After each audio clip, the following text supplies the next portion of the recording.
Okay. सो आमे आज chapter 5 पंचम अध्याय देखिबा। पंचम अध्याय होची कर्मयोग with Krishna consciousness, like Krishna चेतना सहित केमती आमे कर्मयोग करिबा। तो आमे फास्ट देखिले मन थर्ड चैप्टर रे कर्मयोग देखिले, तापरे फोर्थ चतुर्थ अध्याय रे देखिले दिव्य ज्ञान योग बा ट्रांसेंडेंटल नॉलेज। तापर सेठू एबे कर्म जोग केमती आमे कृष्ण चेतना सहकार करिबा। भगवान कौन पई ए ज्ञान पुणी देले? कर्मयोग और ज्ञान ऑलरेडी दे सारिचंती चैप्टर 3 रे, चैप्टर 4 रे दिव्य ज्ञान योग भी दे सारले। ए पुणी कृष्ण चेतना सहित कर्म करिवार ज्ञान कहीं ही अर्जुन को दउचंती। तार कारण कौन ना अर्जुन टिके एबे डायलेमा रे कन्फ्यूज रे पड़ले कि तांकू भगवान कहले कि कर्म कर बा कर्म माने तमे शास्त्र मुताबिक कर्म कर आउ कर्म संन्यास जोग भी से ज्ञान देले। तापर कर्म भक्ति सहित केमती करिवो से ज्ञान देले। तापर एबे कृष्ण सॉरी अर्जुन भगवान को पचारछंती कोटा ता भितरे श्रेय मीन्स कोटा सब बेटर कोटा भल से दुईटा ऊपर कोटा बेटर। तो सेही हिसाब रे अर्जुनकर डाउट आसला परे भगवान एबे कहउचंती कि भक्ति माने कर्म योग भी ठीक कर्म सहित भक्ति योग सहित कर्म करिबा ठीक, बट भक्ति योग सहित जे कर्म करा होची दैट इज बेटर देन कर्म योग। तापर सेठू एबे भगवान एक्सप्लेन करछंती कृष्ण चेतना सहित केमती भक्ति योग कर्म को आमे करिबा बा अर्जुन केमती करिबा दरकार से पंचम अध्याय तारी ऊपर फोकस होइछे। ता पूर्व आमे जानुछे गीता महात्म्य माने गीता ज्ञान माने गीतार सार ए श्लोक आमे चैप्टर 1 रे पढ़ी कि आसुछे। हम जानिछे कि हे नारद मु व्यक्तिगत भावे देखिछि जे कार्तिक मासरे जे खुशी रे भगवत गीता पाठ पढ़ी थाए से जन्म मृत्यु दुनिया रु फेरी न थाए। जन्म जन्म मृत्यु दुनिया को फेरी न थाए। ये कोथ्रु उद्धृत होइछि ना हरिभक्ति विलास चैप्टर 16 68 श्लोक रु उद्धृत होइछि। हरिबक्ष विलास आज आम काली भी चर्चा करथिले कि सनातन गोस्वामी षड गोस्वामी को मध्यरु सनातन गोस्वामी जे कि वन ऑफ द मुख्य सो सी हरिभक्ति विलास लिखिछंती आ एतिकी श्लोक रे कहउछंती कि नारदଙ୍କୁ केमती ए जिनस कहा जाइछि। तो हमें बहुत फॉर्च्यून कि कार्तिक मास रे हमें गीता चर्चा करूछे। एबे हमें प्रेयर करिबा। मु रिसाइड करिवि मु सहित आपण फॉलो करंतु अनम्यूट हेकी जदि पॉसिबल होउछे। ओम अज्ञान तिमिरन्धस्य ज्ञानजनशलाकया चक्षुरुन्मीलितमेन तस्मै श्री चक्षुर्मिलितमेन तस्मै श्रीगुरवे नमः। ओम नमोऽहं विष्णुपादाय कृष्णपृष्ठाय भूतले श्रीमती भक्तिवेदांत स्वामिने इति नामिने। नमस्ते नमस्ते सरस्वते सरस्वती देवी गौरवाणी प्रचारिणे निर्विशेष शून्यवादी पाश्चात्य देश तारिणे जय श्री श्रीकृष्ण कृष्ण चैतन्य चैतन्य नित्यानंद नित्यानंद श्री अद्वैत गदाधर शिवासादि गौरभक्तवृंद। हरे कृष्ण कृष्ण कृष्ण हरे हरे, हरे राम राम राम हरे हरे। हरे कृष्ण। तो आमे जानिछे प्रभुपाद श्रील प्रभुपाद बाबद रे से कृष्ण अनुग्रह प्रतिमा एसी भक्ति वेदांत स्वामी प्रभुपाद जे कि कृष्ण चेतना पाई अंतर्जातीय सोसाइटी रो प्रतिष्ठा फाउंडर आचार्य और obeisances to Swami Srila Prabhupada and our obeisance to Swami Jayapataka Swami Maharaj जे कि श्रील प्रभुपादଙ୍କର डायरेक्ट डिसेबल शिष्य जे कि आध्यात्मिक गुरु। तापर देखिए हम गीता महात्म्य।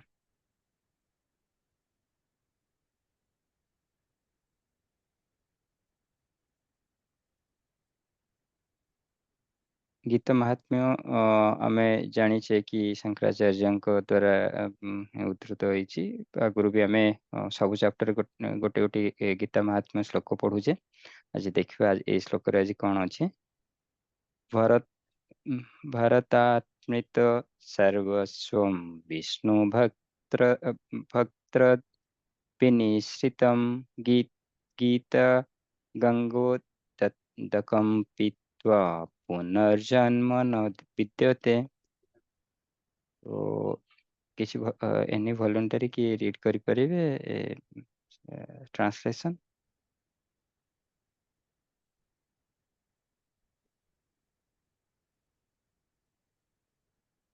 एनी प्रभु जी माता जी।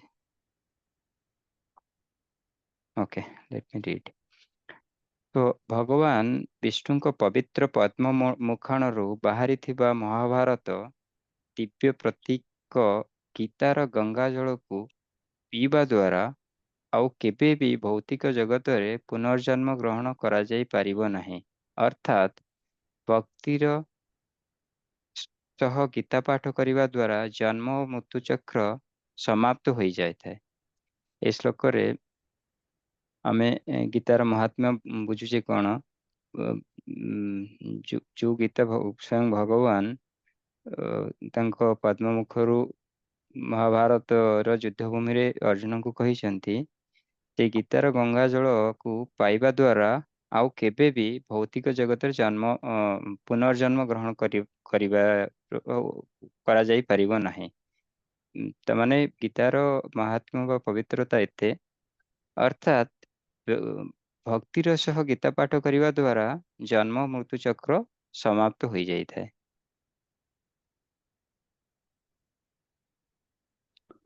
नेक्स्ट स्लाइड आमे देखिबा पंचम अध्याय, जोटा कि कर्मयोग बा कृष्ण चेतना कर्म, कृष्ण चेतना सहित केमती कर्म करिबा।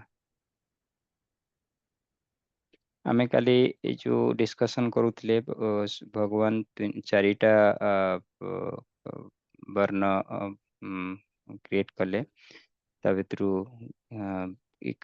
को बेसिस रे हैला ना मोड्स ऑफ मटेरियल नेचर जो तीनिटा भौतिक गुण रहिला, सत्व रज तम, तार कॉम्बिनेशन रे जो व्यक्तिर जो भलिया गुण रहिला से हिसाब रे चारिटा वर्ण हला। जड़े जदि मोड ऑफ गुडनेस बा सत्व गुणधारी से जनरली ब्राह्मण हिसाब से ट्रीट हेले, जी रजगुण माने पासन मोड ऑफ पासन से क्षत्रिय, जी मिक्स रजन्तम मिक्स मान सी हेले ब्राह्मण क्षत्रिय एंड देन वैश्य, जी पूरा मोड ऑफ इग्नोरेंस रहिले से रहिले शूद्र। तो एमते ही कि आमर गुण को नहीं कि बा नेचर को नहीं कि चारिटा वर्ण क्रिएट है। कमिंग टू श्लोक नंबर 1 5.1।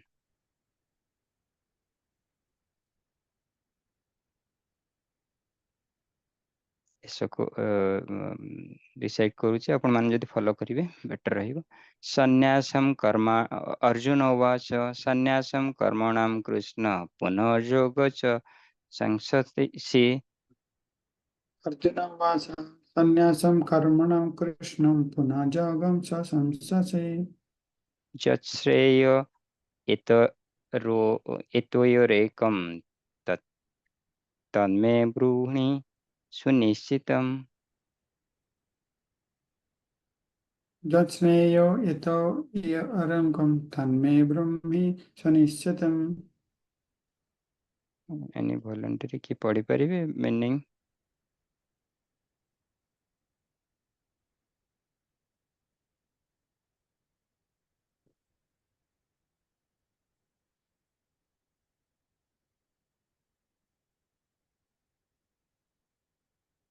ओके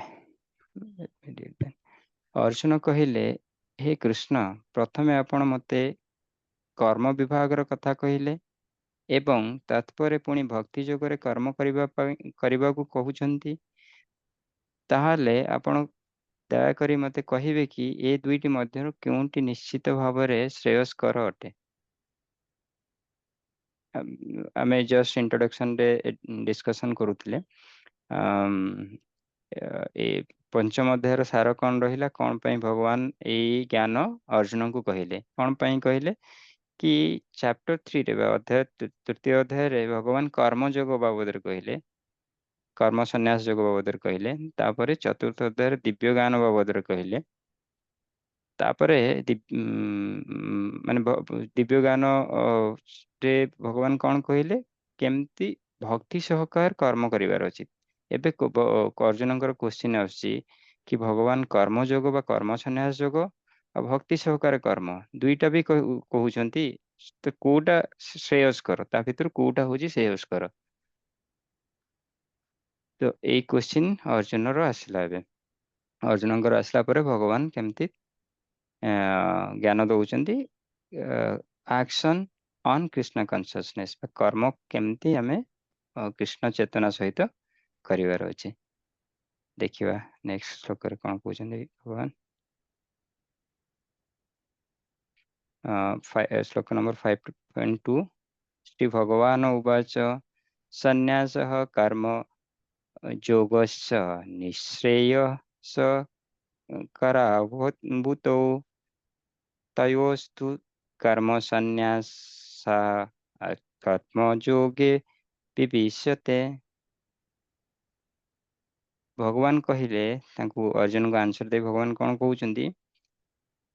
ସେ ଭଗବାନ କହିଲେ କର୍ମ ତ୍ୟାଗ ଏବଂ ଭକ୍ତି ଯୋଗର କର୍ମ ଉଭୟ ମୁକ୍ତି ନିମିତ୍ତ ଭଲ, କିନ୍ତୁ ଏ ଦୁଇଟି ମଧ୍ୟରେ କର୍ମ ତ୍ୟାଗ ଅପେକ୍ଷା ଭକ୍ତି ଯୋଗରେ କର୍ମ କରିବା ଉଚିତ ଅଟେ।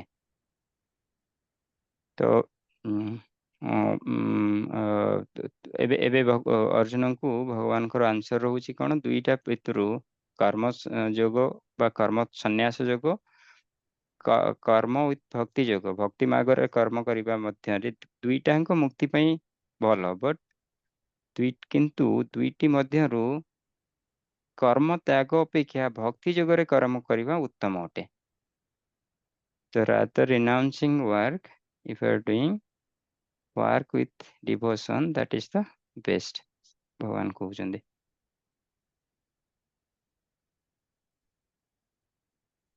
Then 5.6 ଆମେ ଦେଖିବା କ'ଣ।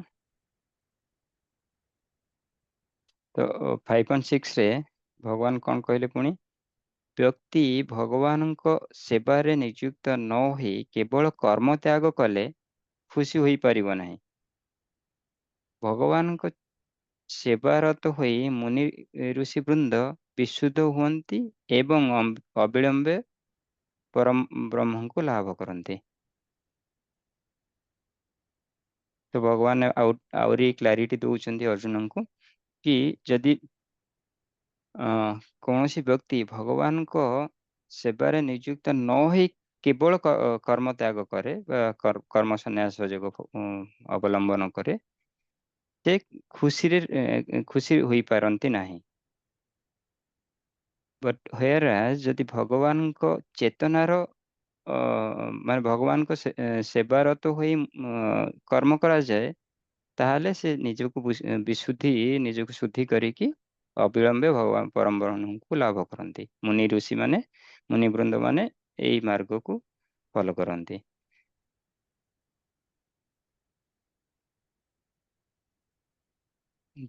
ନେକ୍ସଟ ଶ୍ଲୋକ 5.10, ଦଶମ ଶ୍ଲୋକରେ ଭଗବାନ କ'ଣ କହୁଛନ୍ତି? ଯେଉଁ ବ୍ୟକ୍ତି ଭଗବାନଙ୍କ ଉପରେ ନିର୍ଭର କରେ ବା କର୍ମ ଫଳ ଭଗବାନଙ୍କୁ ଅର୍ପଣ କରି ଅନାସକ୍ତ ଭାବରେ କର୍ମ କରେ, ସେ ପାପ କର୍ମର ପ୍ରତିକ୍ରିୟା ଭୋଗ କରେ ନାହିଁ। ପଦ୍ମପତ୍ର ଜଳ ମଧ୍ୟରେ ଥିଲେ ସୁଦ୍ଧା ଯେପରି ଜଳ ତାକୁ ସ୍ପର୍ଶ ପାରେ ନାହିଁ, ସେହିପରି କୃଷ୍ଣ ଚେତନଶୀଳ ବ୍ୟକ୍ତିକୁ ପାପ କର୍ମର ପ୍ରତିକ୍ରିୟା ସ୍ପର୍ଶ କରିପାରେ ନାହିଁ।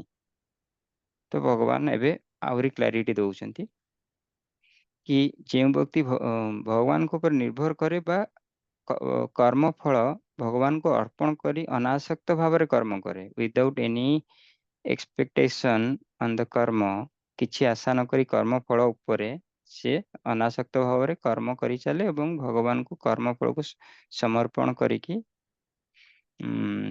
କର୍ମ କରି ଚାଲେ, ସେ ପାପ କର୍ମର ପ୍ରତିକ୍ରିୟା ଭୋଗ କରେ ନାହିଁ।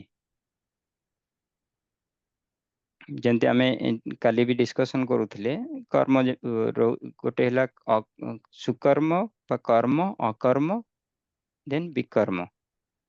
ତ କର୍ମ କହିଲେ, ସୁକର୍ମ ବା କର୍ମ କହିଲେ ଯୋଉଟାକି ଆକର୍ଡିଂ ଟୁ ସ୍କ୍ରିପ୍ଚର, ଯୋଉଟାକି ଆମ ବେଦ ହିସାବରେ କର୍ମ କରୁଛେ, ଯୋଉଟା ଆୱାର ପ୍ରେସ୍କ୍ରାଇବ୍ ଡ୍ୟୁଟି, ସେଇଟା ହେଲା ସୁକର୍ମ। ଆମେ ସୁକର୍ମ କଲେ କ'ଣ ହବ? ଆମେ ପାୟସ୍ ଆକ୍ଟିଭିଟିଜ, ଆମେ ଆମର ରେଜଲ୍ଟ ବା ରିଆକ୍ସନ ରହିବ ପାୟସ୍, ଯୋଉଟା କି ପୁଣ୍ୟ।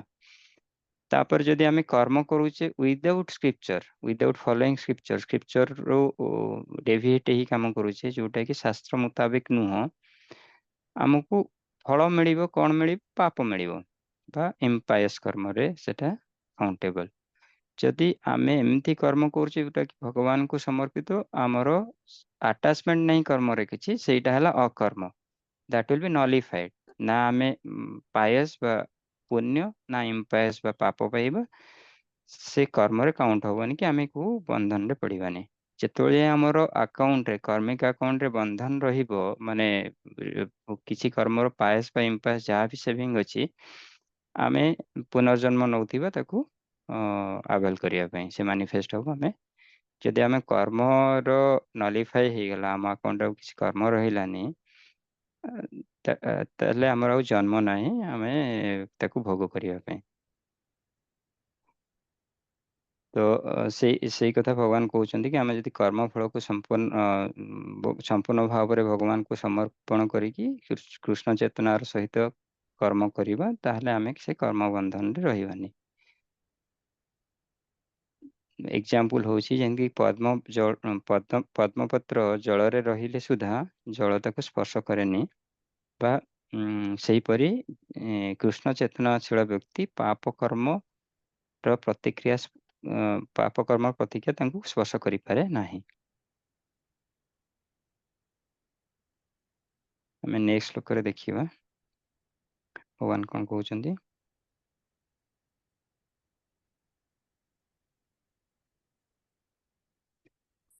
5.12 युक्त कर्म फलं त्यक्त्वा शान्तिम् अप्नोति नैष्ठिकीम् अयुक्तः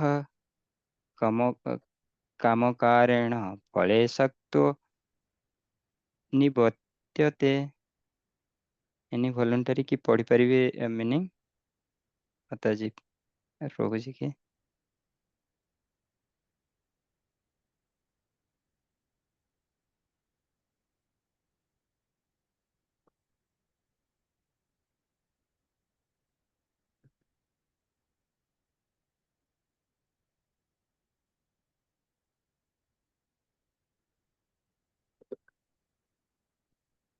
ओके,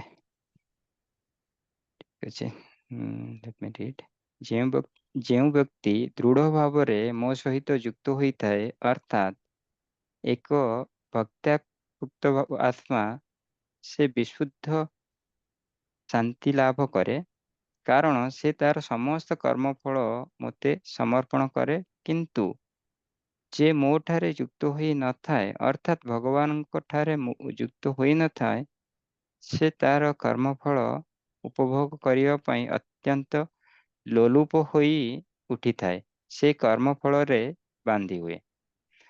ତ ଭଗବାନ ଆହୁରି ଏକ୍ସପ୍ଲେନ୍ କଲେ ଭଲ ଡିଟେଲ ଲେବୁଲରେ, କିଏ କେଉଁ ବ୍ୟକ୍ତି କର୍ମଫଳ ଉପରେ ବାନ୍ଧି ହେଇକି ରହିଥାଏ ଆଉ କେଉଁ ବ୍ୟକ୍ତି କର୍ମଫଳରୁ ନିବୃତ୍ତ ରହିଥାଏ। ଯଦିଓ ସେ କର୍ମ କରନ୍ତି ତାଙ୍କର ଜୀବନ ନିର୍ବାହ କରିବା ପାଇଁ, ବଟ୍ କେମିତି କର୍ମଫଳରୁ ବାନ୍ଧି ନ ହେଇକି ତା ଦେହରୁ ବିରତ ରହିଥାନ୍ତି। ଭଗବାନ ଏଠି କହୁଛନ୍ତି, ଯେଉଁ ବ୍ୟକ୍ତି ଦୃଢ଼ ଭାବରେ ମୋ ସହିତ ଯୁକ୍ତ ହୋଇ, ଅର୍ଥାତ୍ ଏକ ଭକ୍ତାକୃତ ଆତ୍ମା, ଭକ୍ତି ସହକାରେ ଯେଉଁ ଆତ୍ମା କର୍ମ କରିଥାଏ, ସେ ବିଶୁଦ୍ଧ ଶାନ୍ତି ଲାଭ କରେ। କାରଣ ସେ ତାର ସମସ୍ତ କର୍ମଫଳ ମୋତେ ସମର୍ପଣ କରେ। କିନ୍ତୁ ଅପରପକ୍ଷରେ ଯେ ମୋ ଠାରେ ଯୁକ୍ତ ହୋଇନଥାଏ, ଅର୍ଥାତ୍ ଭଗବାନଙ୍କ ଠାରେ ଯୁକ୍ତ ନ ହୋଇଥାଏ, ସେ ତାର କର୍ମଫଳ ଉପଭୋଗ କରିବା ପାଇଁ ଅତ୍ୟନ୍ତ ଲୋଲୁପ। କାହିଁକିନା ସେ ତାଙ୍କର ଯେଉଁ ବ୍ୟକ୍ତି ଭଗବାନଙ୍କୁ କର୍ମଫଳ ସମର୍ପଣ କରେ ନାହିଁ ବା ଭଗବାନଙ୍କ ସହିତ ଯୁକ୍ତ ହୋଇକି କର୍ମ ନ କରେ, ସେମାନେ ଚିନ୍ତା ଭାବନ୍ତି କି ଆମେ ହଉଛୁ କର୍ତ୍ତା। ତ ନିଜକୁ କର୍ତ୍ତା ଭାବିକି ସେ କର୍ମଫଳ ଉପରେ ଲୁଲାୟିତ ହୋଇଥାନ୍ତି। ଲୋଲୁପ ରଖିକି, ଅତ୍ୟନ୍ତ ଲୋଲୁପ ରଖି ତା ଉପରେ ସେମାନେ କର୍ମଫଳରେ ବାନ୍ଧି ହୋଇଥାନ୍ତି।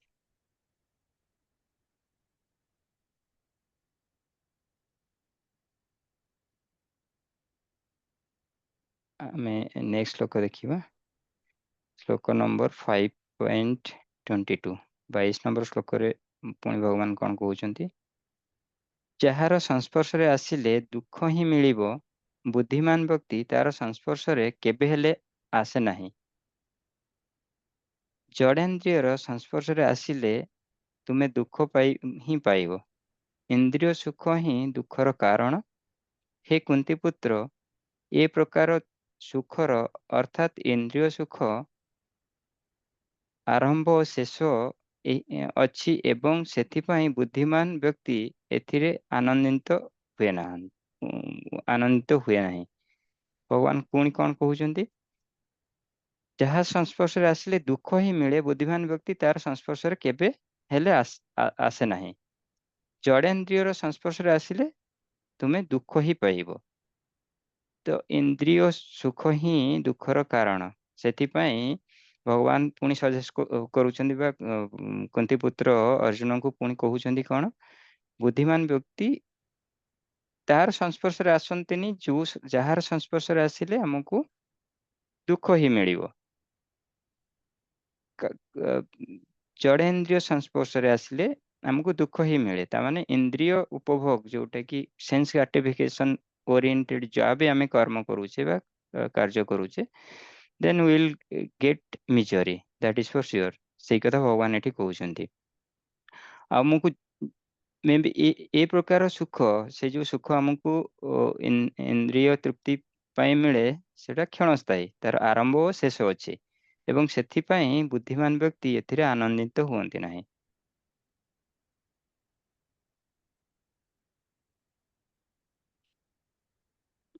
ସେଇଥିପାଇଁ କୁହାଯାଏ କି ଆଇ ହୋପ ସମସ୍ତଙ୍କୁ ଅଳ୍ପ ବହୁତ ଇଂଲିଶ ବୁଝା ପଡୁଥିବ ଗ୍ରୁପରେ। ତ ବେଳେବେଳେ ମୋତେ କ୍ଷମା କରିବି, ଯଦି ନ ହେଉଛି ତାହେଲେ ମୋତେ କ୍ୱେଶ୍ଚିନ୍ ପଚାରିଲେ ମୁଁ ଆନ୍ସର ବି ଦେବି। ବେଳେବେଳେ ଇଂଲିଶ ୱାର୍ଡ ବାହାରି ଆସିପାରେ।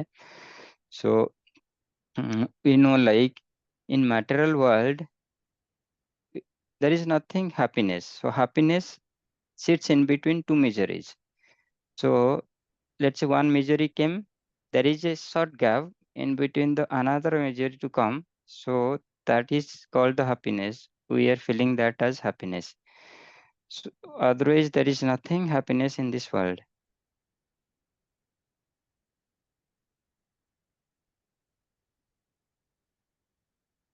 Then we'll see the next sloka. This is very important sloka, basically 5.29. ଆକୁ ଏଇ ଶ୍ଲୋକକୁ ସର୍ବ ଭାରତୀୟ ଶାନ୍ତି ସୂତ୍ର ବୋଲି କୁହାଯାଏ। ତ ଆଇଲ୍ ଜଷ୍ଟ ରିସାଇଟ୍, ମୋତେ ବି ଫଲୋ କରିବେ ଆପଣମାନେ। ଭୋକ୍ତାରାମ ଯଜ୍ଞ ତପସାମ୍ ସର୍ବଲୋକ ମହେଶ୍ୱରମ୍ भोक्तारां यज्ञतपसं सर्वलोकमहेश्वरम् सुहृदं सर्वभूतानां ज्ञात्वा मां शान्तिर्मुच्यते। सुहृदं सर्वभूतानां ज्ञात्वा मां शान्तिमुच्यते।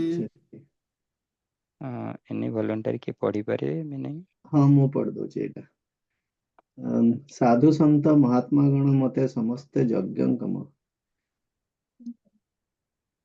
तपस्या व व्रतादिर अंतिम उद्देश्य समस्त लोक व देवता मानकर ईश्वर एवं समस्त जीवर उपकारी व କାଙ୍କ୍ଷୀ ବନ୍ଧୁ ବୋଲି ଜାଣି ଭୌତିକ ଦୁଃଖ ଯନ୍ତ୍ରଣାରୁ ମୁକ୍ତ ହୋଇ ଶାନ୍ତି ପ୍ରାପ୍ତ ହୁଅନ୍ତି। Thank you Prabhuji. ତ ଏଠି ଭଗବାନ କ'ଣ କହିଲେ, ମାନେ ଆଉ ଟିକେ ଅଧିକା ଜ୍ଞାନ ଦେଲେ ଭଗବାନ ଏଠି। ସାଧୁ ସନ୍ତ ମହାତ୍ମା ଗଣ ମୋତେ ସମସ୍ତ ଯଜ୍ଞ କର୍ମ ତପସ୍ୟା ଓ ବ୍ରତାଦିର ଅନ୍ତିମ ଉଦ୍ଦେଶ୍ୟ ସମସ୍ତ ଲୋକ ଓ ଦେବତା ମାନଙ୍କର ଈଶ୍ୱର ଏବଂ ସମସ୍ତ ଜୀବର ଉପକାରୀ ଓ ମଙ୍ଗଳାକାଂକ୍ଷୀ ବନ୍ଧୁ ବୋଲି ଜାଣି ଭୌତିକ ଦୁଃଖ ଯନ୍ତ୍ରଣାରୁ ମୁକ୍ତ ହୋଇ ଶାନ୍ତି ପ୍ରାପ୍ତ କରନ୍ତି। ତାମାନେ ଏଇ ଶ୍ଲୋକରେ ଭଗବାନ ନିଜେ କହିଲେ କ'ଣ, ସେ ହଉଛନ୍ତି ସମସ୍ତ ଯଜ୍ଞ କର୍ମ ତପସ୍ୟା ଓ ବ୍ରତାଦିର ଅନ୍ତିମ ଉଦ୍ଦେଶ୍ୟ। ଯେକୌଣସି ଯଜ୍ଞ ହଉ, ତପସ୍ୟା ହଉ, ଯେକୌଣସି ବ୍ରତ ହଉ, ସବୁର ଅନ୍ତିମ ଉଦ୍ଦେଶ୍ୟ ହଉଛନ୍ତି ସିଏ ନିଜେ ସ୍ୱୟଂ ଭଗବାନ।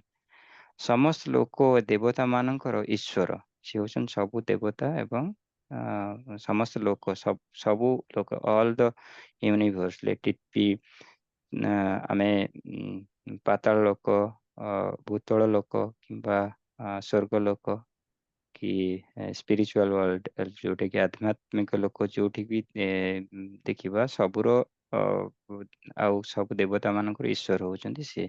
କାଲି ଆମେ ଚର୍ଚ୍ଚା କରୁଥିଲେ କି ବ୍ରହ୍ମ ସଂହିତାର ଫାର୍ଷ୍ଟ ଶ୍ଲୋକରେ ବ୍ରହ୍ମା କ'ଣ ଲେଖିଲେ, ଈଶ୍ୱର ପରମ କୃଷ୍ଣ ସଚ୍ଚିଦାନନ୍ଦ ବିଗ୍ରହ ଅନାଦିରାଦି ଗୋବିନ୍ଦ ସର୍ବ କାରଣ କାରଣମ୍।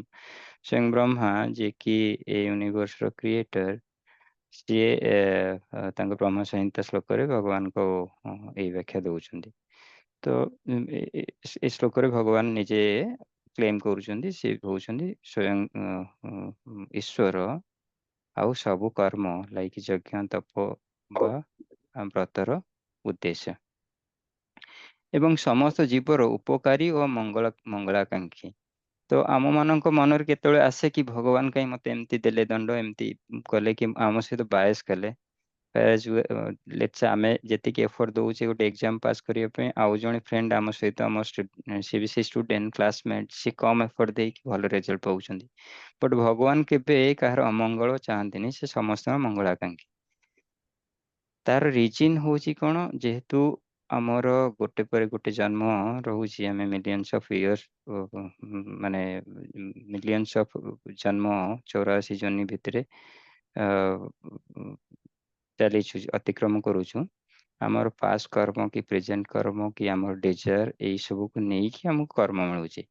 ମେ ବି ଆମେ କୋଉ ଗୋଟେ ଜିନିଷ ପାଇବା ପାଇଁ ଆମେ କେତିକି ଏଫର୍ଟ ଏଇ ଜନ୍ମରେ ଦେଇଥିବା, ଆଉ ଆମର କିଛି ସେଭିଂ ଥିବ ଅଲଗା ଜନ୍ମରୁ, ପ୍ରାରବ୍ଧ ହିସାବରେ ଆମର ଲଟେରୀ ଭଳିଆ କିଛିଟା ହେଇଯାଇପାରେ। ଆଟ୍ ଦ ସେମ୍ ଟାଇମ୍ ଆମର କିଛି ବ୍ୟାଡ୍ ସେଭିଂ ଥିବ, ଯୋଉଟା କି ଏଇ ଜନ୍ମରେ ଅଧିକା ଏଫର୍ଟ ଦେଲେ ବି ଆମେ ଗୋଟେ ଜିନିଷକୁ ପାଇପାରୁନେ। So all this are related. ଆମର ପାଷ୍ଟ କର୍ମ, ପ୍ରେଜେଣ୍ଟ କର୍ମ ଆଉ ଫ୍ୟୁଚର କ'ଣ ଆମେ ଥିଙ୍କ କରୁଛେ, କ'ଣ ଦଉଛେ, ସେଇ ହିସାବରେ ଡିଫାଇନ୍ ହଉଛି। ତ କାହିଁ ଆମେ ଏଇ ଶ୍ଲୋକକୁ ସର୍ବଭାରତୀୟ ଶାନ୍ତି ସୂତ୍ର ବୋଲି କହୁଛେ, କାହିଁକିନା ଆମେ ଯଦି ଦେଖିବା ଭଗବାନ ହଉଛନ୍ତି ସବୁର ମୂଳ, ଆମେ ସମସ୍ତେ ସେମାନଙ୍କର ସନ୍ତାନ, ସବୁ ଜୀବ ତାଙ୍କର ସନ୍ତାନ। ତାମାନେ ଆମେ ସମସ୍ତେ ଗୋଟେ ପିତା ପାଖରୁ ଆସିଛେ, ତ ଆମେ ସମସ୍ତେ ହିଁ ତାଙ୍କର ସିବଲିଙ୍ଗ। ଆଉ ସବୁ କର୍ମର ଉଦ୍ଦେଶ୍ୟ ହଉଛନ୍ତି ସିଏ। ତ ତାମାନେ ଆମେ we are not this body, we are the soul। ଆମେ ହଉଛୁ ଆତ୍ମା, ଆମର ବଡି ଖାଲି ଧାରଣ କରିଛେ। ଗୋଟେ ବଡି ସରିଲେ ଗଲେ, ଆମକୁ ତ୍ୟାଗ କଲେ ଆଉ ଗୋଟେ ବଡି ଆମେ ଗ୍ରହଣ କରିବା। at the end ଆମେ ହଉଛୁ ତାଙ୍କର part and parcel. Let me go to next slide। ଏଇ ସ୍ଲାଇଡରେ ଆମେ ଦେଖିବା କ'ଣ ଦେଖିବା, ଆଧରେ କି ବ୍ରାହ୍ମଣ ଭର୍ସେସ୍ ସେମାନଙ୍କର ସ୍ତ୍ରୀ। ଏଥିରେ ଆପଣମାନେ ଦେଖୁଥିବେ, ଏଠି ବ୍ରାହ୍ମଣ ମାନେ ଯଜ୍ଞ କରୁଛନ୍ତି, ବଟ୍ ତାଙ୍କର ସ୍ତ୍ରୀ ମାନେ କୃଷ୍ଣଙ୍କର ସେବା କରୁଛନ୍ତି। So which is superior in this?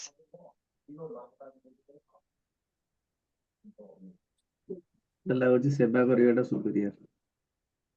Definitely ପ୍ରଭୁଜୀ।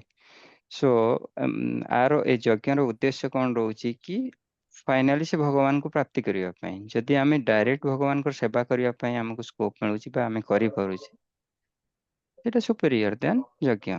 କାହିଁକିନା ଯଜ୍ଞର ନେକ୍ସଟ ଷ୍ଟେଜ ଆସିବେ ଭଗବାନ, ବଟ୍ ଏଇଠି ଆମେ ଭଗବାନଙ୍କୁ ସେବା ହିଁ ଡାଇରେକ୍ଟ ତାଙ୍କୁ ପ୍ରାପ୍ତି ହେଇକି ସେବା କରୁଛେ, ତ ଅବଭିୟସଲି ଏଇଟା ବେଟର।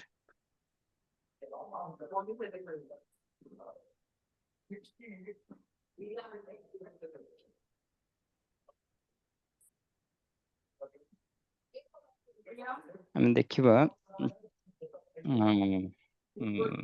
ସାରାଂଶ କଣ ଗୀତା ରହିଲା ଏ ଶ୍ଲୋକରେ କଣ କୁହାହେଇଛି। ଏ ଶ୍ଲୋକ ଉଦ୍ଧୃତ ହେଇଛି ପଦ୍ମ ପୁରାଣରୁ।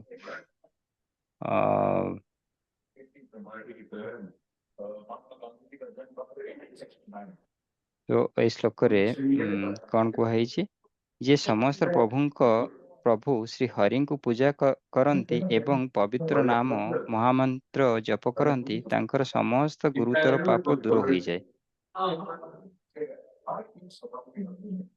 ଆମେ କାଲି ବି ପଢୁଥିଲେ ମହାମନ୍ତ୍ର ବା ମନ୍ତ୍ର ହରିନାମର କଣ ମାହାତ୍ମ୍ୟ, ଆଉ ତପନ ମିଶ୍ରଙ୍କୁ ଯିଏକି ଜଣେ ବିଖ୍ୟାତ ପଣ୍ଡିତ ଆଉ ବହୁତ ସାହିତ୍ୟ ଫିଲୋସଫି ଅଧ୍ୟୟନ କରିକି ନିଜେ ସେ କନକ୍ଲୁଡ କରିପାରିଲେନି ମୁକ୍ତିର ମାର୍ଗ କଣ।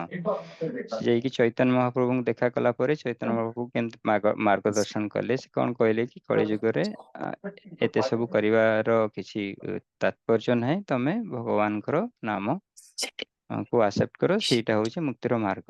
ତ ଏବେ ଏଇ ଶ୍ଲୋକରେ ଆମେ ଦେଖୁଛେ କଣ, ଯୋଉଟା କି ପଦ୍ମ ପୁରାଣରେ ଉଦ୍ଧୃତ ହେଇଛି।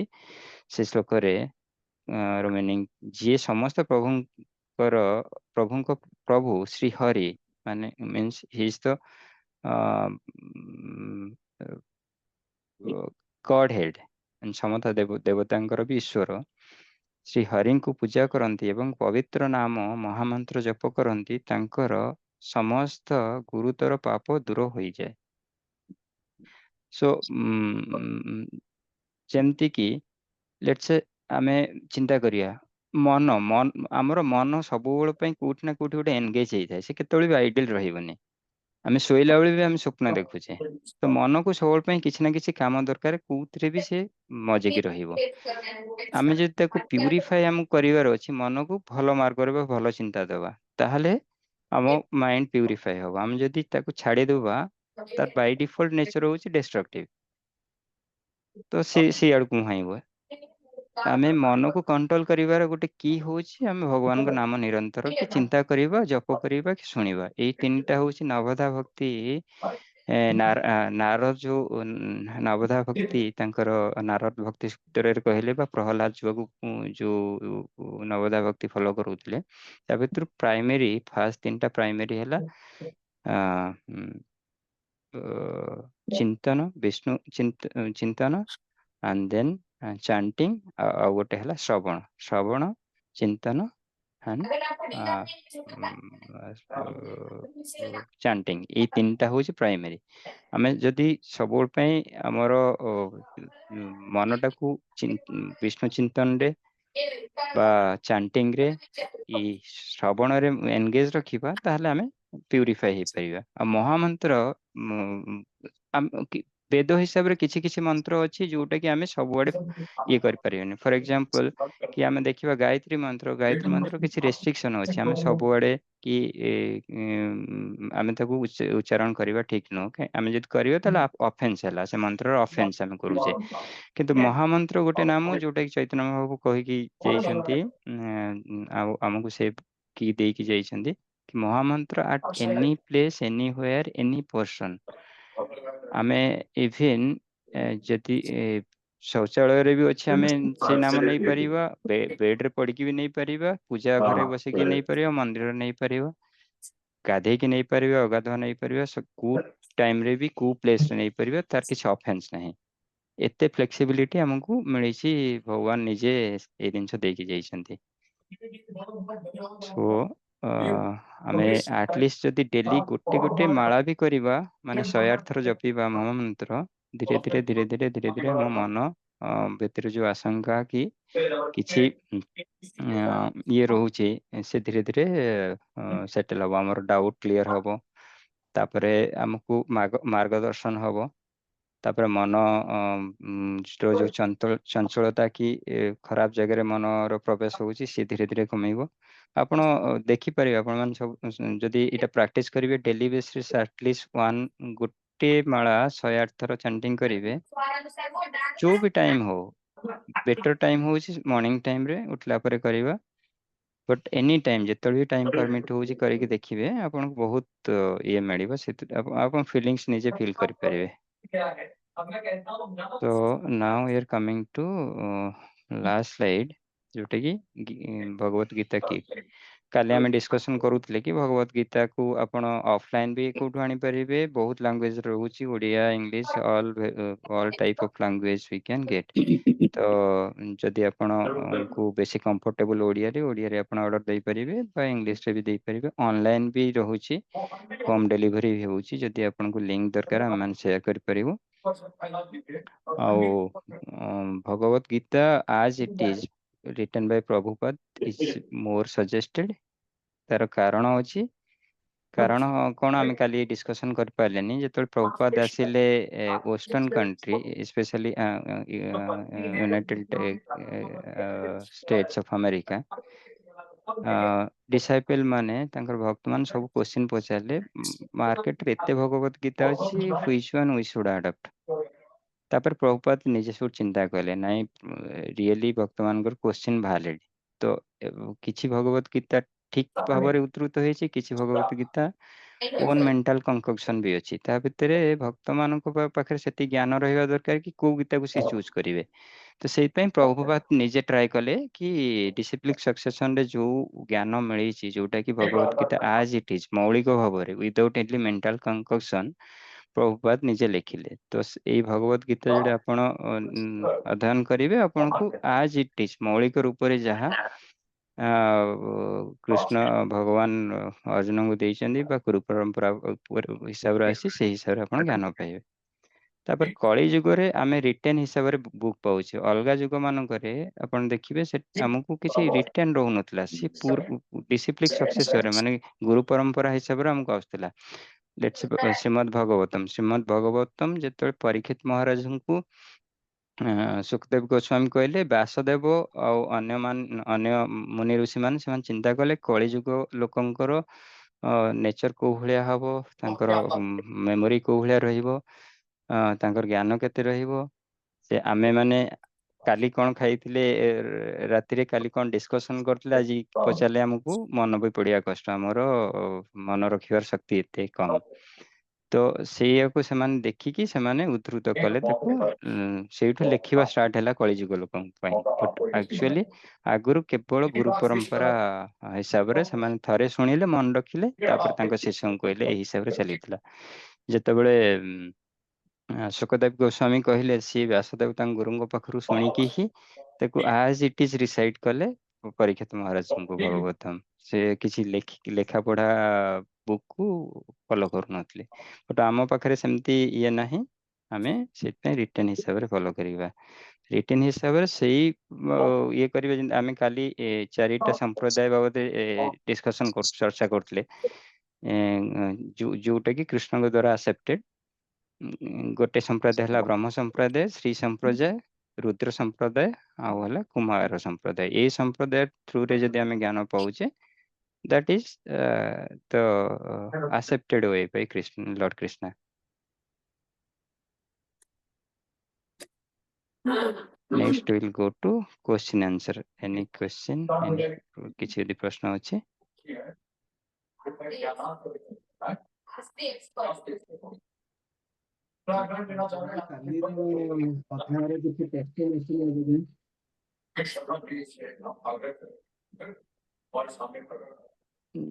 सर प्रभु जी आपण के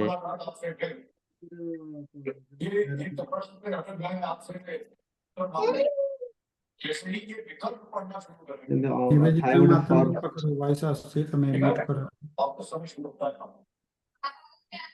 ଓକେ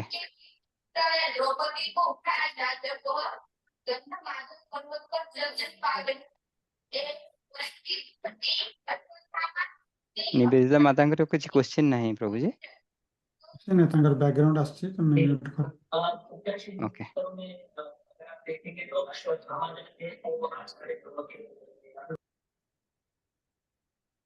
ମୋହନ ପ୍ରଭୁ ତମେ ପଚାର। ହଁ ପ୍ରଭୁଜୀ ଯଦି କିଛି କ୍ୱେଶ୍ଚିନ୍ ଅଛି ମୁଁ ପଚାରୁଥିଲି ଯେ ଯୋଉ ଆମର ସବୁ ଅଧ୍ୟାୟ ଉପରେ କିଛିଟା ପ୍ରଶ୍ନ ଉତ୍ତର ଆସେ ନା, 5ଟା ପ୍ରଶ୍ନ ଉତ୍ତର ଆମେ ଗତ ଅଧ୍ୟାୟରେ କିଛି ଆସିନଥିଲା, ସେଥିପାଇଁ ଦେଖୁଥିଲି ଆଜି ଚେକ୍ କରୁଥିଲି କିଛି କ୍ୱେଶ୍ଚିନ୍ ଆସିନଥିଲା। କୁଇଜ୍ କଥା କହୁଛନ୍ତି ପ୍ରଭୁଜୀ? ଆଜ୍ଞା ଆଜ୍ଞା ହଁ ଆମେ ଚାପ୍ଟର 4 ଅଧ୍ୟାୟ ଚତୁର୍ଥ ଅଧ୍ୟାୟ କଥା କହୁଛନ୍ତି। ହଁ ଚତୁର୍ଥ ଅଧ୍ୟାୟ। ଚତୁର୍ଥ ଅଧ୍ୟାୟରେ କାଲି ପୋଷ୍ଟ କରିଛୁ ଆମେ ଗ୍ରୁପରେ, ଆପଣ ଆଚ୍ଛା ଯଦି ଆଚ୍ଛା, ହଁ ହଁ ମୁଁ ଦେଖିଲି ପାଇଲେ ନହେଲେ ମୁଁ ଆଜ୍ଞା ଆଉ ଟ୍ୟାଗ କରିଦେବି। ହଁ ହଁ ପାଇଲା। ଆଜ୍ଞା, ଆଉ ଭୀମ ପ୍ରଭୁ ବି ଏବେ ଜଷ୍ଟ ପୋଷ୍ଟ କଲେ ଅନଲାଇନ୍ ଷ୍ଟୋରରୁ କେମିତି ଆମେ ଅର୍ଡର ଦେଇପାରିବା। ଯଦି ଆପଣ ମାନେ କିଏ ଇଚ୍ଛୁକ ଥିବେ ଭଗବତ ଗୀତା ଅର୍ଡର ଦେବା ପାଇଁ, ଅନଲାଇନ୍ ଷ୍ଟୋରରୁ ଦେଇପାରିବେ ଅର୍ଡର।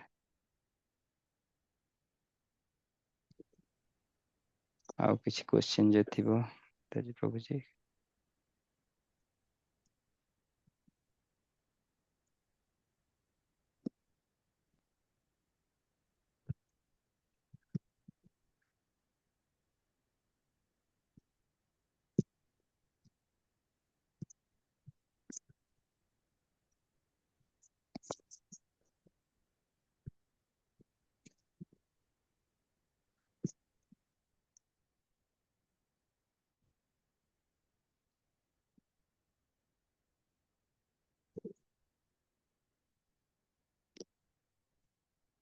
ଓକେ ଠିକ୍ ଅଛି, ଯଦି କିଛି କ୍ୱେଶ୍ଚିନ୍ ନାହିଁ ମୁଁ ଆଉ ଗୋଟେ ସ୍ଲାଇଡ୍ ଆପଣଙ୍କୁ ଶୋ କରୁଛି। ଷ୍ଟପ୍ ମାଇ ସ୍କ୍ରିନ୍ ସେୟାର ଦେନ୍ ରିଶେୟାର। ଖାଲି ଆମର କିଛିଟା କ୍ୱେଶ୍ଚିନ୍ ଥିଲା ଏ ବାବଦରେ, ତାପରେ ଟିକେ 5 ମିନିଟ୍ ସ୍ପେଣ୍ଡ କରିବା, ତାପରେ ଆମେ ମାଇଣ୍ଡ ଅଫ୍ କରିବା।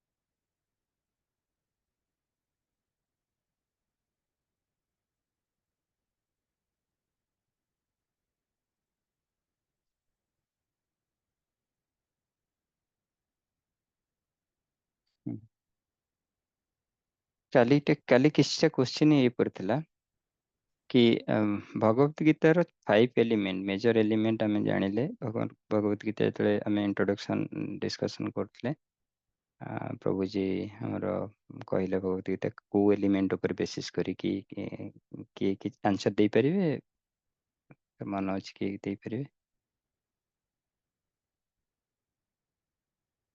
को 5टा एलिमेंट ऊपर भगवत गीतार चर्चा है।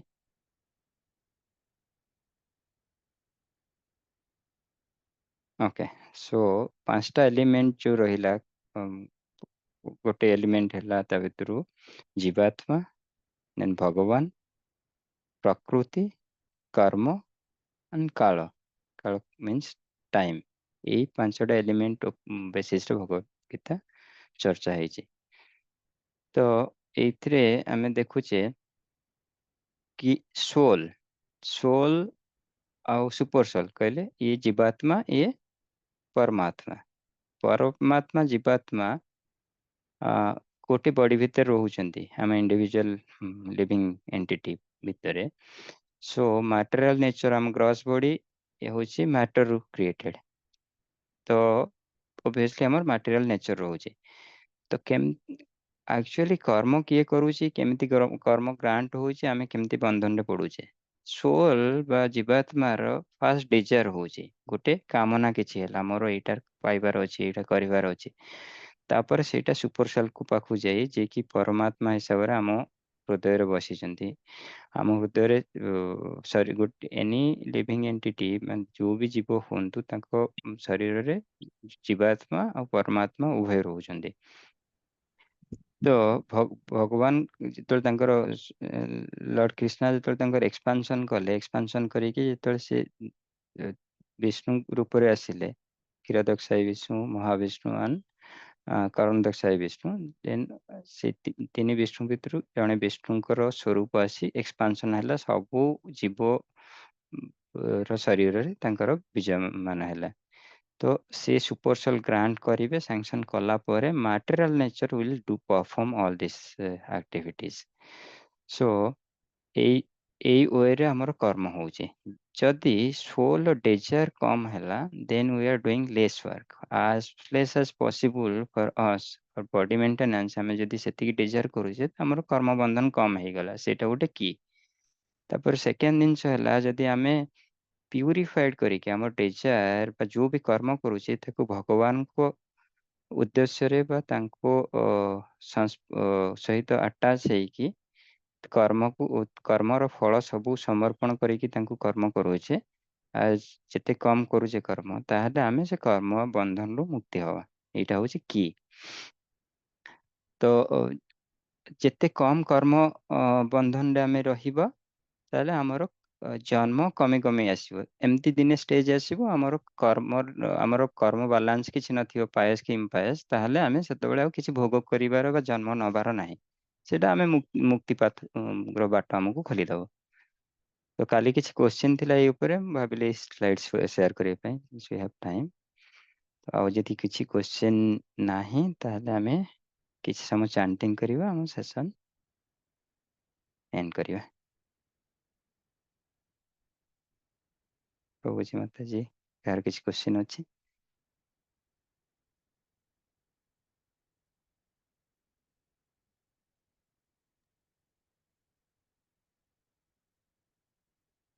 ଓକେ,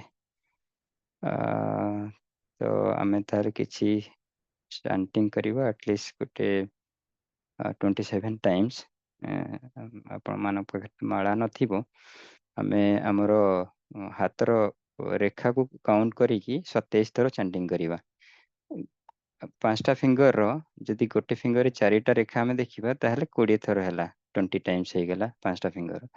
ତାପରେ ଆଉ 7 ଥର ଆମେ କାଉଣ୍ଟ କରିବା। ଗୋଟେ ଫିଙ୍ଗର ପୁରା ଫୁଲ, 6ଟା ଫିଙ୍ଗର ହେଲେ 6 ଚଉ 24, ଆଉ ଗୋଟେ ଫିଙ୍ଗର 4 ଥର କରିକି ଆମେ 27 ଥରେ ଚାଣ୍ଟିଂ ଫିନିଶ କରିବା। ଆମେ ମାନେ ଗୋଟେ ଥରରେ କରିବା ଆଉ ଫଲୋ କରିବାନି, ଗୋଟେ ଥରେ ଚାଣ୍ଟିଂ କରିବା, କରିକି ତାପରେ ଆମେ ସେସନ୍ ସାରିବା।